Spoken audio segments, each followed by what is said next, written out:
একটা চাদর হবে চাদর, একটা চাদর হবে চাদর, যে চাদরে আছে মানব দেহের আদর।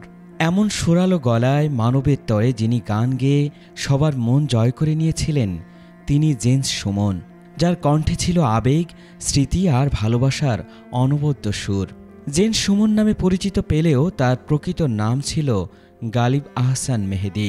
ধূমকেতুর মতো আগমন হওয়া গুণিয়ে শিল্পীর প্রস্থানে আজ বাংলা গান হারালো তার এক মায়াময় সুরের জানালা। জেমস সুমনের সঙ্গীত যাত্রা শুরু হয় ৯০ দশকে। ১৯৯৭ সালে বের হয় তার প্রথম অ্যালবাম আশীর্বাদ। আশীর্বাদ প্রকাশের পর একের পর এক শ্রোতাপ্রিয় অ্যালবাম উপহার দেন তিনি। আকাশ কেঁদেছে, অতিথি, আশীর্বাদ, একটা চাদর হবে, আয় তোরা আয়, চেরিসহ তার প্রতিটি গানই শ্রোতাদের মুগ্ধ করে। তবে জেমস সুমনের সর্বাধিক পরিচিতি আসে ২০০২ সালে। একটা চাদর হবে এই গানটি তাকে মানুষের হৃদয়ে স্থায়ী জায়গা করে দেয়। এই গান সে সময় শুধু জনপ্রিয় হয়নি, বরং হয়েছে প্রজন্মের অনুভূতির ভাষা। ২৮ নভেম্বর শুক্রবার দুপুরে হঠাৎ বুক ব্যথা অনুভব করেন জেমস সুমন।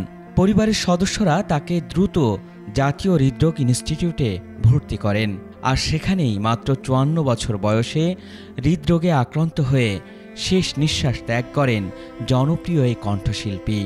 জেমস সুমনের মৃত্যুর খবরে সামাজিক যোগাযোগ মাধ্যম থেকে শুরু করে সঙ্গীত প্রেমীদের মাঝে নেমে এসেছে শোকের ছায়া।